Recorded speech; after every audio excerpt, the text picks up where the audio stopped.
Bueno, antes de continuar con el caso 3, veamos algo acerca de los factores cuadráticos irreducibles. En este caso vamos a analizar estos ejemplos, pero para ello vamos a recurrir a la fórmula cuadrática. Sabemos que la fórmula cuadrática por excelencia, o la fórmula general por excelencia, me sirve para factorizar cualquier trinomio o cualquier expresión que queramos factorizar, como el trinomio de la forma x cuadrado más bx más c.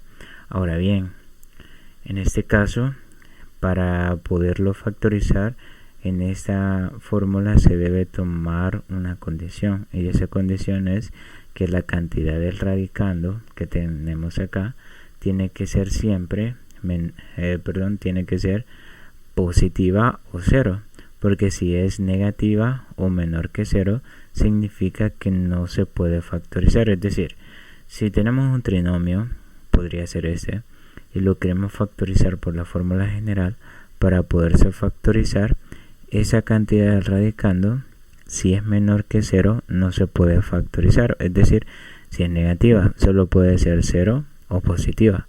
En este caso, como me da negativa, tendría que ser que no se puede factorizar.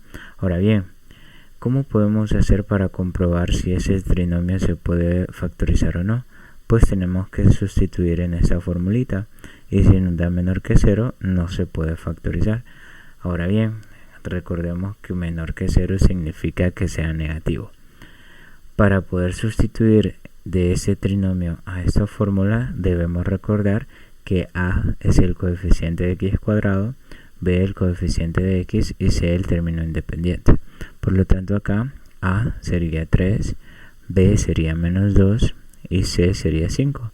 Si sustituimos en esta formulita, tendríamos lo siguiente: b, que sería menos 2 elevado al cuadrado, menos 4 de fórmula, esta a, que sería el coeficiente de x cuadrado, elevado por a, que sería 3, por 5, que sería el valor de c. En este caso c es el término independiente.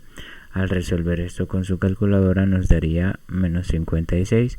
Significa que este trinomio, ya que aquí nos dio negativo o menor que 0, significa que no se puede reducir o no se puede factorizar. Veamos el siguiente. En este caso los valores de a sería 5, el valor de b 2 y el valor de c, ya que no aparece, sería 0. Si nosotros sustituimos acá, tendríamos b, que es 2 al cuadrado, menos 4, que es de fórmula, a, que sería 5, y el valor de c, que tendría que ser en este caso 0 porque no aparece. Significa que al resolver todo esto tendríamos 4. ¿Qué significa que sea 4 o un valor positivo? Que este polinomio sí se puede factorizar, es decir, siempre y cuando me dé menor que 0 o negativo, no se puede factorizar. Analicemos el siguiente. Por acá,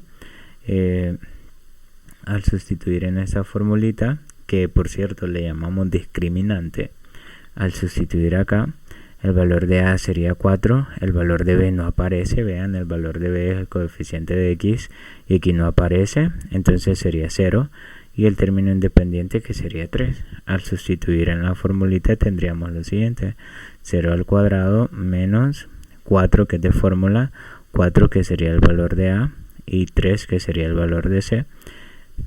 Me quedaría menos 48, y menos 48 menor que 0. Por lo tanto, no se puede reducir o no se puede factorizar. Veamos el último. El valor de a sería 1, el valor de b no aparece, sería 0, y el valor de c sería menos 9. Sustituimos en esta formulita y tendríamos lo siguiente: 0 al cuadrado, que es b al cuadrado, menos 4, que es de fórmula, 1, sería el coeficiente de x cuadrado, por menos 9, que sería el término independiente. Al resolver esto nos daría 36. Significa que este caso sí se podría factorizar. Vean, Por lo tanto, si queremos saber si un factor cuadrático se puede factorizar o no, debe cumplir con esta condición.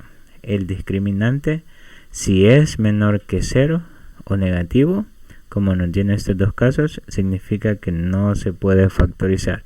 Pero si acá nos llegase a dar 0 o mayor que 0, o en otras palabras positivo, significa que sí se puede factorizar. Vaya, un caso que se nos puede presentar es este, la integral de esa fracción. Para poderlo integrar, primero vamos a sacar la constante. El 5 saldría como constante y me quedaría solo la integral. Cuando en el numerador tengamos el dx y en el denominador tengamos una suma de cuadrados, repito, numerador de x y en el denominador una suma de cuadrados, que por cierto el 8 puede ser un cuadrado, solo que ya lo vamos a escribir de una mejor forma. Vamos a aplicar este teorema. Du sobre u al cuadrado más un valor a al cuadrado sería igual. En este caso voy a considerar, esto ya sería de fórmula, 1 sobre el valor de a, esta base, solo la base, no el cuadrado, sino que solo la base. Es decir, si ustedes tienen 9 sería 3 al cuadrado, entonces la base sería solo 3. Si ustedes tienen 36, sería 6 al cuadrado, la base sería solo 6. Entonces sería 1 sobre, este 1 sería de fórmula, 1 sobre a multiplicado por la tangente inversa. Acá se va a formar una fracción y esta fracción va a estar conformada por la base de esta variable, que sería u, solo la base, repito, y el valor de a de la base que tengamos acá también. Por lo tanto, ese es el teorema que vamos a aplicar. Ahora bien, ¿lo podemos aplicar acá? Sí. Lo único que ustedes se preguntarán, pero ¿cómo sé si 8 no tendría una base exacta, así como 9? O los casos que yo di, 36. Pues sería sencillo. ¿Cómo podríamos escribir 8 como una potencia? Veamos. Una idea podría ser la siguiente. Raíz de 8 al cuadrado. Sabemos que la raíz de 8 al cuadrado, eso me terminaría dando 2. Pero ahora sí ya sé que la base sería raíz de 8. Y esa raíz de 8 está elevada al cuadrado. Bueno, por lo tanto, tenemos lo siguiente. Ya tenemos adaptado el teorema, vamos a aplicarlo. Me quedaría el 5, que es la constante, multiplicado por 1 sobre el valor de a. A sería solo la base. A en este caso sería la constante, S, raíz de 8. U sería la variable x. Por lo tanto sería la constante 5, que está fuera de la integral, multiplicado por 1 sobre la base a. La base a sería raíz de 8, 1 sobre raíz de 8, multiplicado por la tangente inversa de una fracción. Esa fracción sería la variable x, la base de la variable x, sobre la base de la constante, que sería en este caso raíz de 8. Y ya apliqué el teorema y lo único que voy a hacer es resolver esta multiplicación. 5 por 1 sobre raíz de 8 sería 5 sobre raíz de 8 multiplicado por la tangente inversa de x sobre raíz de 8 más la constante.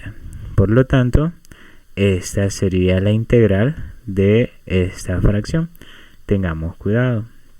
Siempre que tengamos esta expresión en donde en el numerador tenemos solo de x y en el denominador tenemos una suma de cuadrados como tenemos acá, tendríamos una integral de una función inversa trigonométrica.